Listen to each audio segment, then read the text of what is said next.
In September 1944, Third Army, led by General Patton, had reached a notoriously difficult area in Europe, the Lorraine region of eastern France. The German border was within sight. At this time, Patton was brimming with confidence. He was certain that with one more push, he could take Metz and Nancy in one fell swoop, and then drive straight to Berlin, to get his hands on Hitler.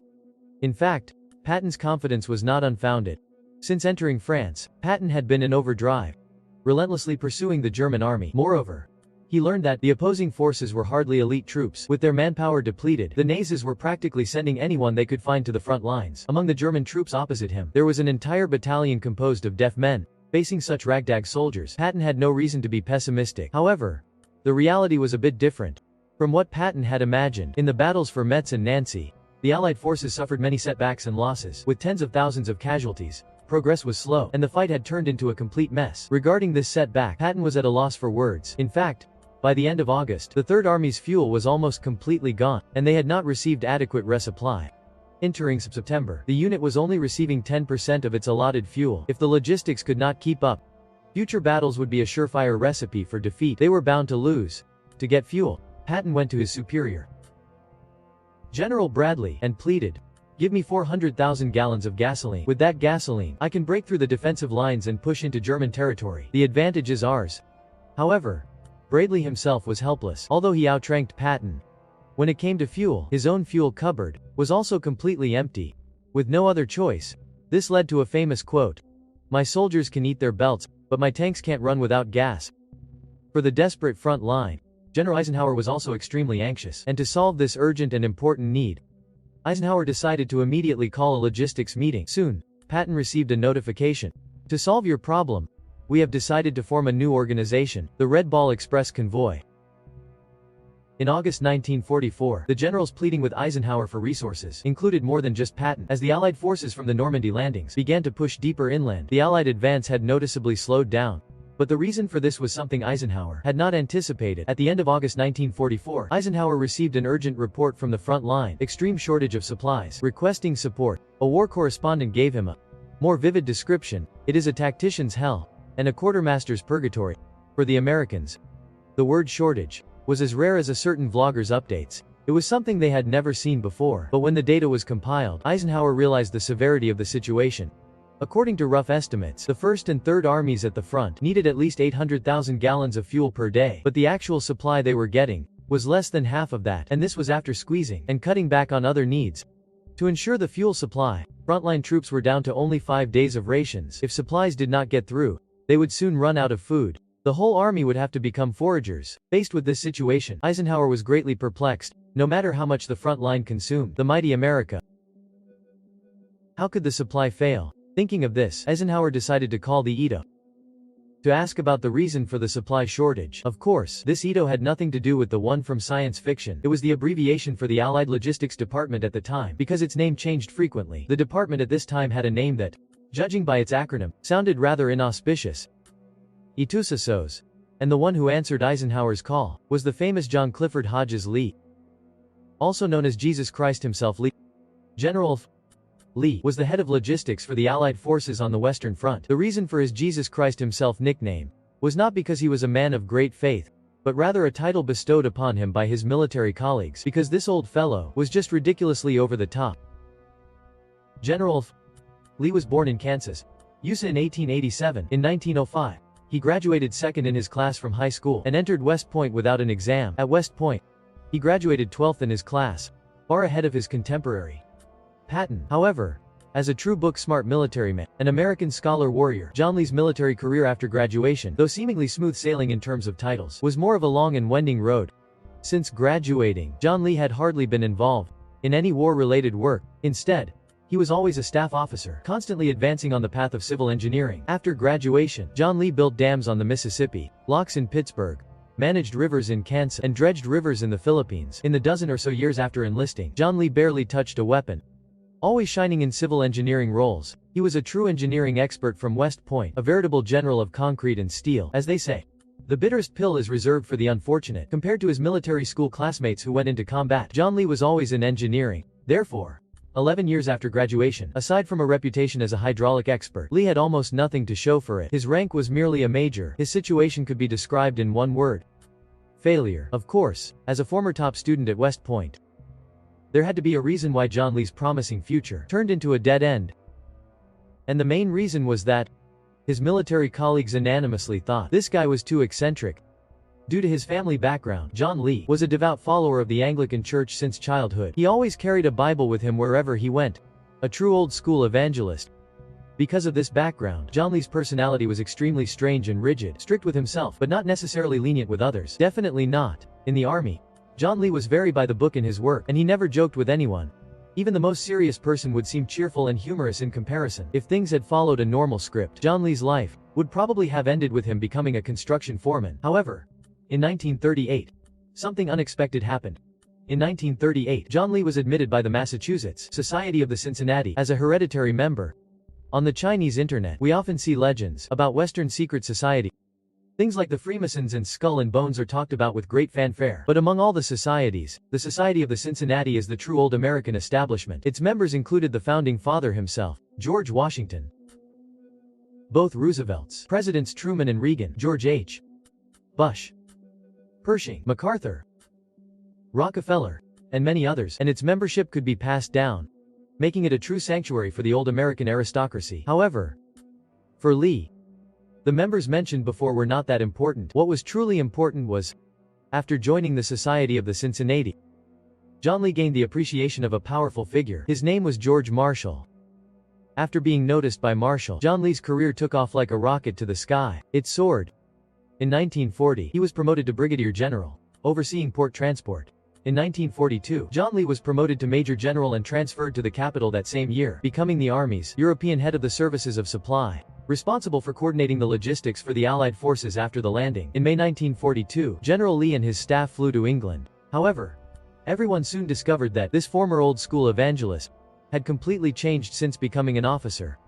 Perhaps after more than a decade of suppressing his desires in civil engineering, once he came ashore in England, General Lee decided to indulge in some retaliatory enjoyment. Upon arriving in England, he requested the British to provide him with a private train, 1 car for his office, 1 for his quarters, and 4 cars for his entourage. Hearing this request, the British official in charge of his reception was stunned. A private train. Even our own Prime Minister does not have that kind of treatment. But General Lee did not care. I have worked hard for so many years. Can't I enjoy myself a little? With no other choice, the British gritted their teeth and provided him with the private train. Besides the train, General Lee also had an exclusive black luxury car, an entourage of over 40 people, a personal masseuse, and a dedicated spokesperson. And no matter where he moved, he had to bring his personal piano. Although it seemed that General Lee was only lenient with his own treatment, the reality was indeed so.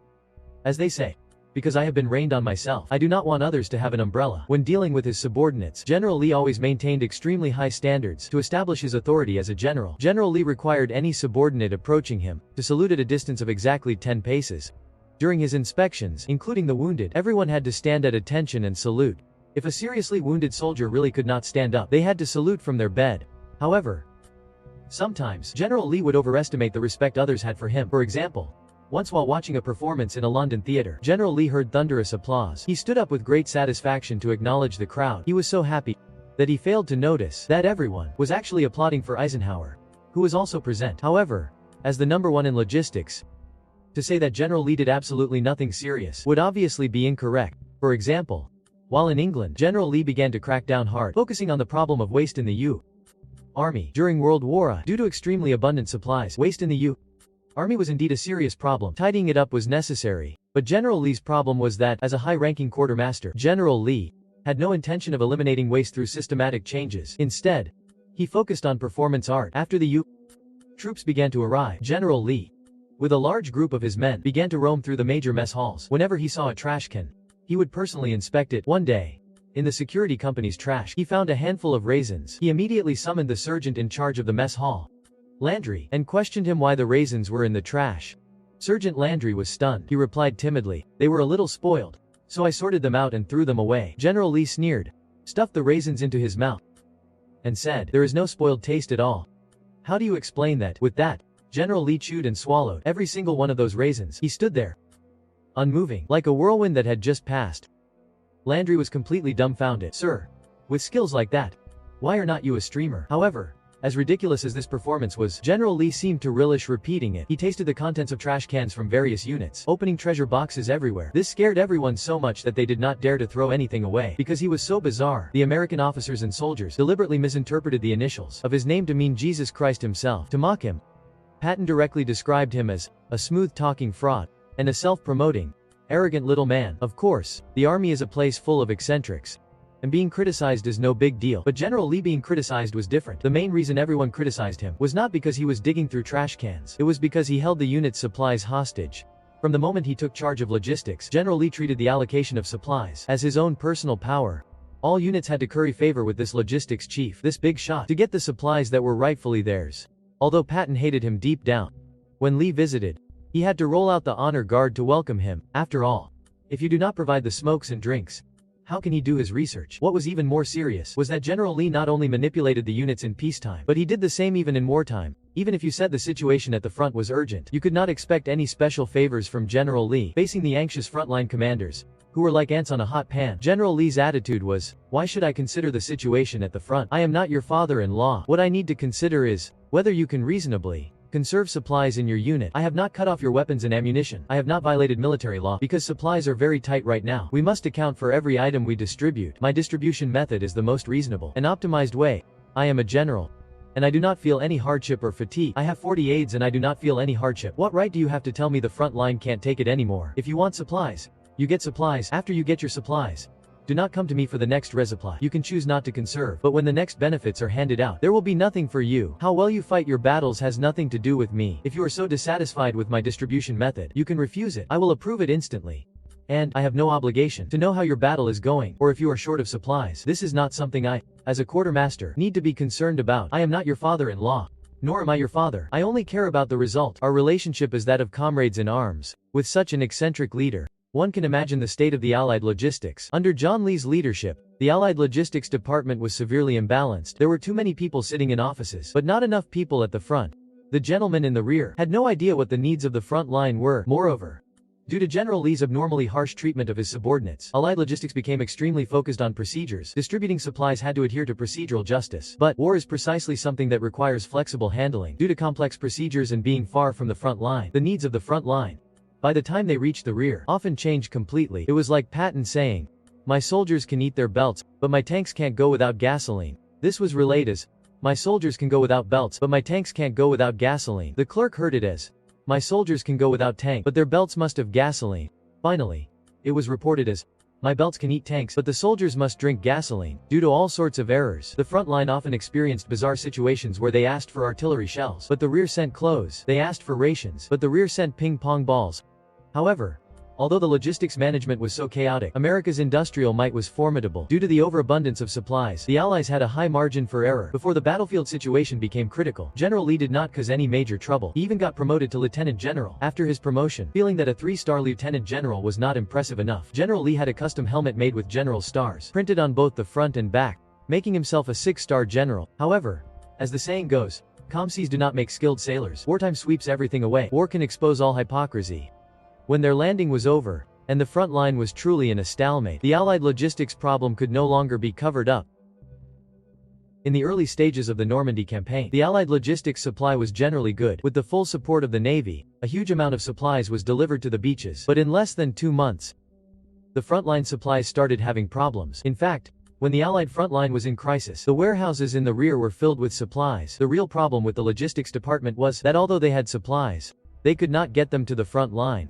The reason was that as the front line advanced, John Lee's rigid management problems began to explode. He could not keep up with the advancing troops no matter how hard he tried. It was only then that people realized that when General Lee was making his plans, he only considered the Normandy landings and completely ignored the problem of an advancing front line. Faced with this situation, Eisenhower was furious. He angrily accused Lee of incompetence, but to his surprise, General Lee actually retorted with confidence. He said, is it my fault that the supplies can't be transported? For such a large-scale army operation, supply transport can only rely on railways. But you guys bombed all the railways in France beforehand to prevent the Germans from resupplying. Now we are relying on roads and air, and this transport capacity is just not enough. How can you blame me? Under these conditions, no matter who is in charge, it is impossible to get supplies through. Hearing this, General Eisenhower became even more angry. Was the bombing of the railways a last-minute order? It is something you were notified of months ago, and you did not make any contingency plans. Back in 43, the High Command repeatedly emphasized the need to prepare for road transport in advance. You were perfunctory every time. Now the front line is about to break, and you still want to shift the blame. However, General Eisenhower also knew at this point that even if they disciplined Jesus Christ himself on the spot, it would not solve the problem at the front line. To restore logistics, he had to personally convene a meeting. At the meeting, Eisenhower pointed out, we must now ensure that at least 20,000 tons of supplies are transported to the front line every day. If we can't do that, we won't be able to catch up with the German army. They will be able to disengage from the battlefield at their leisure and continue to set up defensive lines. If we do not want to get into a World War-like situation, logistics must step up. Whatever method you use, my only requirement is that the logistical supplies must be delivered continuously. Facing the grim situation, the quartermasters began to offer suggestions, but one by one, their plans were rejected. After a while, in a corner of the office, Lieutenant Colonel Loren Ayers and Lieutenant Colonel Gordon Grower asked to speak. Facing the high-ranking officers in the meeting room, the two young officers proposed an idea. They believed that, given the current situation, the railways were definitely out of the question. The only options were air and vehicles. But aircraft have too small a capacity, so we can only rely on the roads. Luckily, our army has a lot of trucks. Could we concentrate them and organize convoys to rush supplies to the front line? Hearing these words, John Lee dismissively glanced at the two young men. He said, "Your words are just that. Words. Is this idea any different from what I am doing now? I have been organizing truck shipments these days, but it has been completely ineffective." And this was indeed the truth. Due to the intense fighting, the roads in France had also been heavily damaged. Speeds could not be maintained, and even on such bad roads, you could not just drive freely, because there were often troops marching on the roads. Besides the marching troops, refugees were also everywhere. In those days, with the chaos of war, the refugees were extremely poor, and theft was a very common problem. Due to poor road conditions in many refugees, the distance between vehicles had to be large. No matter how many trucks you had, you could not use them. After hearing General Lee's rebuttal, it seemed that this proposal would be rejected again. However, at this moment, Lieutenant Colonel Ayers said, "Gordon, I want to solve this exact problem. We believe the focus of the transport is not the trucks, but the road. We were thinking, could the Supreme Headquarters authorize the closure of two highways leading to the front line, one for going and one for returning? These two highways would be maintained by the engineers, ensuring the roads are smooth. At the same time, we would deploy military police to patrol the entire route, except for the transport convoys.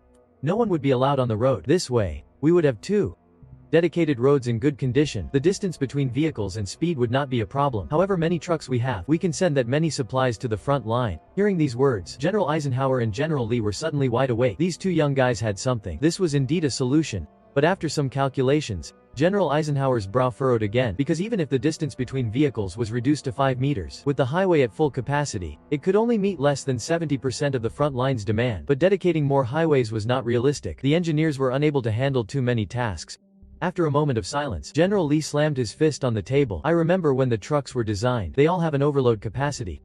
Right. It is just that overloading shortens their service life. But at this point, if the trucks' lives are not shortened, our lives will be. We can't worry about that now. We have to risk the trucks. Let the transport team's trucks overload by double. Add a little length.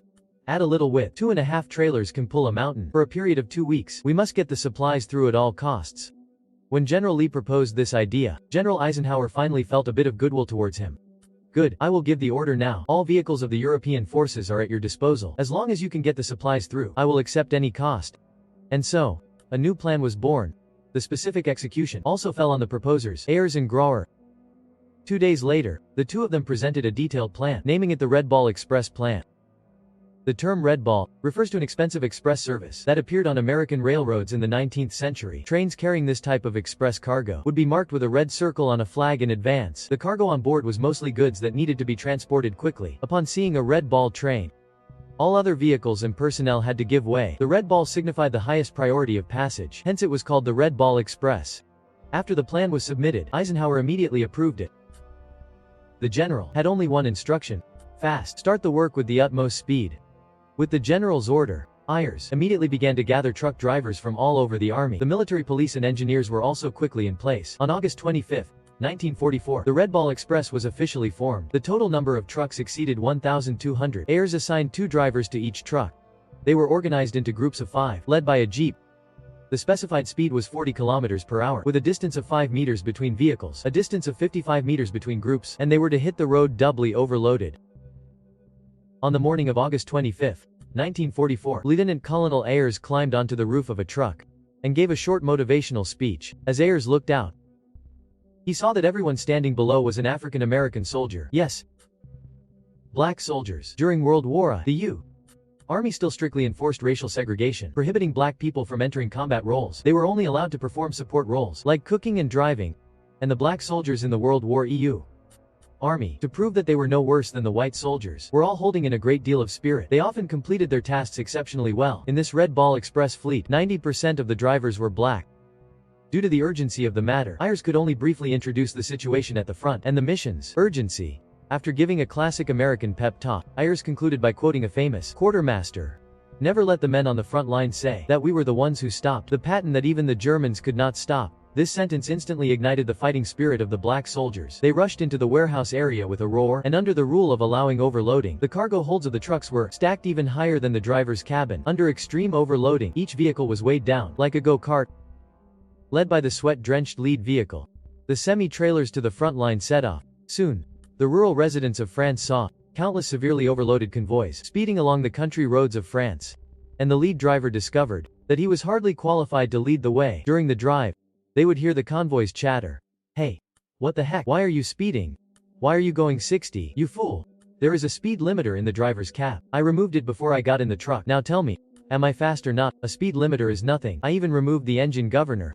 How can you compare? If you have got the guts, remove your brakes. You think I would not dare? My foot's already in the gas tank." Soon, due to the crazy acceleration of the truck convoy, the lead vehicle went from leading to trailing. Because of the high speed, the military police on guard along the road were all covered in mud by the convoy. Amidst the curses of the military police, the first convoy quickly arrived at the 3rd Army's logistics base. The driver of the truck barely kicked the supplies off the truck, then turned around and rushed back. The frontline quartermaster quickly chased after the truck, yelling, "Hey, at least take the wounded back with you." A gruff, loud voice came from afar. "If we transported the wounded, they might not make it." When the first shipment from the Red Ball Express arrived, Patton, who was so hungry he was eating his belt, smiled. After hearing the quartermaster's account of the Red Ball Express's madness, Patton was very satisfied. He specifically called the rear to say that he hoped the Red Ball Express would only do 3 things: eat, sleep, and drive. Regarding Patton's request, a 19-year-old driver from Uyo, James Rucard, gave a public response.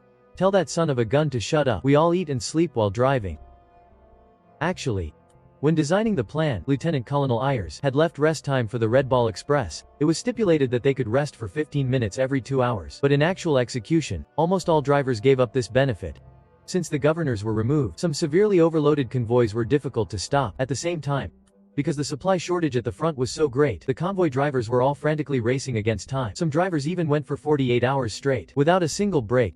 Soon, the military police on guard and the nearby French residents realized that they had to stay away from the Red Ball Express because this gang of Red Ball bandits were all driving trucks overloaded to the limit at a speed of 90 kilometers per hour, and their brakes were possibly optional.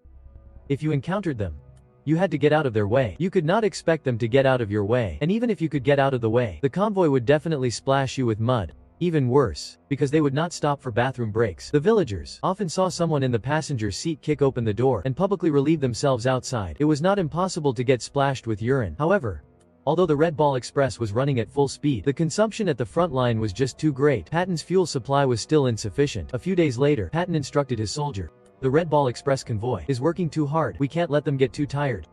Can you go out on the highway now? When you see any of those convoys passing through our area, delivering supplies for our allies, you take them all, unload the supplies, and help lighten the convoy's workload." However, a few days later, Patton's men returned with their heads down. As for the intercepted supplies, although it could not be called a full load, it could at least be said they got nothing. Now Patton was angry. "You guys are really useless. You can't even handle a group of unarmed transport drivers. What else can you do?" The soldiers cried. "Sir, you do not know. Those guys in the Red Ball Express are all crazy. That is dangerous driving, fatigue, speeding, overloading, unlicensed modifications, and scrap vehicles. The way they drive, even the traffic police would give up. When they get going, they just can't stop. We could not stop them at all." At this point, Patton had nothing more to say. Fortunately, as time went on, the scale of the Red Ball Express continued to expand. By September 1944, the fleet had grown to over 4,000 trucks. Even as the transport distance stretched from 150 kilometers to 600 kilometers, it could still barely meet the demand. Throughout history, logistical supply has always been a very important part of warfare. The Red Ball Express played an important role in driving the war effort that year. Regarding the achievements of the Red Ball Express, General Eisenhower was very pleased. He even developed a hint of goodwill towards Jesus Christ himself. This guy is annoying, but he does have capable people under him. In early September, General Eisenhower called Jesus Christ himself. He began with a friendly opening. "John, your recent speech on the radio was really great. What have you been busy with lately? Is everything going well with your work?" John Lee's impatient voice came from the receiver. "Busy moving." "Be quick. What is it?" Eisenhower sat up straight and quickly asked. "Moving. Moving the logistics headquarters is a lot of trouble." "Where are you moving to?" "Paris." Putting down the receiver, General Eisenhower quickly sent someone to inquire. Then he received news that made him furious. Without his knowledge, John Lee had already moved the logistics headquarters of nearly 30,000 people to Paris. From the day Paris was liberated, Eisenhower had repeatedly stressed that the main Allied command departments should not be located in large cities. Because the war was not over yet, the commanders could not relax. Moreover, moving to a large city would give the Germans a clear target. More importantly, Eisenhower had long promised the soldiers that after the war ended, the hotels in Paris would be reserved for their leave, and John Lee had jumped the gun. For this move, Jesus Christ himself requisitioned over 300 hotels in Paris and more than 3,000 private residences, causing chaos throughout Paris. The locals believed that the Americans' behavior was even more uncivilized than the Germans. In Paris, John Lee set up for himself an extremely spacious operations room. He also reserved a luxury suite for himself upstairs. At the same time, he also reserved private suites for himself in major luxury hotels around the city. He also designated exclusive parking areas for his entourage. Even de Gaulle seemed like a guest in comparison. The problem was that all of General Lee's actions were done while the front line was short on fuel, and supplies were extremely tight. To help General Lee move into the city, the logistics department had to waste the most precious transport capacity to help the general's family. After hearing the details, Eisenhower was trembling with anger. He dialed Jesus Christ himself again. This time there was no opening pleasantry. "Lee, you listen to me. From now on, all non-essential personnel are forbidden from entering Paris. Even if they have entered, get them out. I really want to order you to leave Paris too, but we can't waste any more precious gasoline. Carry out the order." Actually, what Eisenhower meant was, if you have any shame at all, do not waste gasoline. Just take your people and get out of Paris on foot. But what he did not expect was that Jesus Christ himself did not pay any attention to him, as long as it was not a direct order. He pretended not to understand. He continued to move and live as planned, and moved 300 more people into Paris. Now the entire Allied force was enraged, especially the frontline troop. "We are fighting and sacrificing at the front, and you are living it up in the back. Are you? We throw away a handful of raisins, and you call it waste. Now the frontline fuel is so tight, and you bunch of office workers are moving into the city to live the good life." Besides the frontline troops, the morale of the Red Ball Express was also severely hit. Due to the headquarters move, logistics work was severely disrupted. The road conditions could no longer be guaranteed. Sea transport also began to be delayed. More importantly, the plan to have the railway repaired in 2 weeks was shelved. 2 weeks after the Red Ball Express was formed, the railway repair was still nowhere in sight. When the time exceeded 2 weeks, the originally deadline-driven drivers could not take it anymore. Due to extreme fatigue, they often fell asleep while driving. The truck behind would have to bump them to wake the driver in front. The accident rate soared. Besides the drivers reaching their limit, the trucks also had their limits, because the trucks of the Red Ball Express were consumed at a high rate. Over 20,000 tires were worn out in 2 weeks. They consumed 300,000 gallons of fuel per day. The failure rate also began to rise sharply. By September, the military maintenance teams had to perform over 1,000 repairs every day. 400 broken down trucks were pushed to the side of the road after breaking down. But the biggest problem came from the psychological imbalance. "I am working myself to the bone here. I do not even have time to go to the bathroom, just to ensure the logistics for the front line. And the big shots at headquarters are actually using our work to move into the city and enjoy themselves. Who can tolerate this?" After hearing that the headquarters had moved to Paris, the black soldiers were furious. "Why is it that only the officers can do as they please, and we can't even have a flamethrower? Take out the goods from the truck, the rations with chocolate. Grandpa will taste them first. Someone's buying empty barrels. Give me some money and they are yours. There is a black market in the town ahead. Let us go check the prices." To save the rapidly declining morale, the U.S. military had to start showcasing its propaganda charm. "Hey media friends, mobilize and praise our Red Ball Express." Under the military's direction, the American media went full throttle, singing the praises of the Red Ball Express. Things like exhausted drivers splashing water on their faces to keep fighting for their work. "They have not opened mail from home in months, fatally injured by a landmine but still holding the steering wheel tightly," and so on. However, for the high praise from the media, the convoy drivers were not happy. The reason they were not happy was because they found that these reporters had no common sense. "All our trucks have sandbags underneath. How can a landmine get me and have not opened mail in months? How long has our convoy been formed? If you are going to make things up, at least make it plausible." And what is even more frustrating is that, at this time, Jesus Christ himself who was already in Paris, issued an order to the Red Ball Express, an order that was a pinnacle of nonsensical literature. A code of conduct. Our convoy has forced the Germans to begin to retreat to keep the army running. The supplies you carry must arrive as soon as possible. Every minute lost could give the Germans time to recover.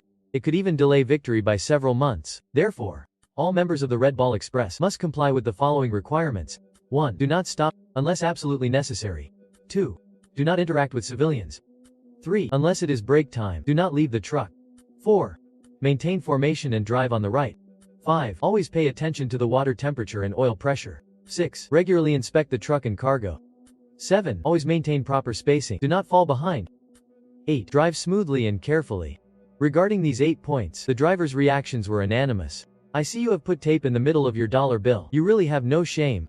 How dare you say that we should not delay for a minute? How much time did you waste moving to Paris? What do you mean? Do not leave the truck unless it is break time. Have we ever had a break? And what is this about always paying attention to the water temperature and oil pressure? These trucks are about to lose their wheels. Are you telling a person on their last legs to take care of their health? However, despite the great resentment, out of a sense of responsibility, the members of the Red Ball Express still pushed themselves every day, insisting on working. After getting new trucks, the drivers hit the road again. Every day, they had to deliver at least 12,000 tons of supplies to the front line. As the overall commander, Lieutenant Colonel Ayers set up relay stations to reduce driver stress through a relay transport system. At this time, the German army had already identified this Allied lifeline. Although they were already at the end of their rope, the Nazis still decided to destroy this line at all costs. They sent guerrilla teams deep behind enemy lines, ambushing transport convoys whenever they had the chance, and destroying bridges. The desperate Nazi Air Force also tried to sortie as much as possible, making the Red Ball Express their priority target. As for the newly used V-1 and V-2 missiles, they could also be used to attack them. Starting from September 1944, the casualties of the Red Ball Express increased. Due to their excessive speed, the convoy could not withstand any interference. Once attacked, it often led to chain collisions. When under attack, the convoy drivers all showed great courage. Many drivers, after being seriously injured, used their last bit of strength to drive their trucks off the road to prevent blocking their comrades behind them. And the other convoys, when passing these fallen comrades, did not even have time to stop. They could only honk their horns at high speed as they passed, in extreme fatigue, high tension, and the threat of demise. Time came to November 16, 1944. On this day, the port of Antwerp was repaired. The Belgian railway network greatly eased the Allied logistics pressure. The Allied supply crisis was finally resolved. On the day the port of Antwerp opened, the Red Ball Express was officially disbanded. This temporary team, originally planned to exist for 14 days, ultimately existed for 83 days. In 83 days, it delivered 1.1 million tons of supplies to the front line. At the most critical moment, it withstood the Allied logistics pressure. After the Red Ball Express was disbanded, a large number of drivers returned to their original units. This led to a very terrifying consequence. Due to their habits from this period, these drivers no longer knew how to drive normally. The moment their foot touched the pedal, it was florid. The accident rate in the Allied forces began to soar. Actually, the impact of the Red Ball Express was far more than this, because the Red Ball Express left behind a large number of empty oil drums. These gasoline drums were very popular on the French black market. To this day, people in rural France still use them. On the return journey, the Red Ball Express often gave rides to nurses from the Red Cross. The nurses who were given rides were all influenced by the team's black slang, which led to the American Red Cross once being known for its West Coast style. Even Eisenhower was influenced by them. After taking office in the 1950s, Eisenhower, who had become president, established the nationwide highway system. In terms of stage markings and maintenance, the American highway system heavily borrowed from the Red Ball Express model. Its influence remains to this day. However, the story of such a legendary convoy was forgotten after the war. The reason is that after the war, America continued to have de facto racial discrimination policies for a considerable period of time. Publicity about the Red Ball Express was subject to various interferences. Its members also remained largely unknown, but that Jesus Christ himself, General Lee, however, rose steadily in rank after the war, and finally, at the end of 1947, with a host of medals, he retired with honor, leaving the military. Interestingly, although this Jesus Christ himself in the army was disliked by everyone, he gained some respect after his retirement. After retiring, John Lee remained a devoutly religious man. He rejected invitations from Wall Street giants and dedicated his life to the church, living a simple civilian life. At the same time, he always remembered the contributions of the black soldiers and always campaigned for racial equality. He even wrote to Eisenhower, requesting him to approve the integration of black and white soldiers. In August 1958, General John Lee passed away from illness in Pennsylvania. At the age of 71, his body was buried in Arlington National Cemetery. If there is to be any dispute over the merits of General Lee, then it should be said that, then, the proposer of the Red Ball Express plan, Lieutenant Colonel Ayers, was completely forgotten. As the commander of this legendary plan, Ayers a graduate of West Point, was a talented officer. But he eventually retired with only the rank of colonel, leaving almost no trace in the American military. And as for those crazy drivers who once sped for the Allied victory, many of them were forgotten. Only a few black veterans lived to see the era of basic racial equality and received the honor that should have been theirs. But medals are only one form of honor. Their true honor will forever be recorded in history. Whenever future generations read about this period of the anti-fascist war, countless people will see in the books those groups of whistling convoys that sped along for victory.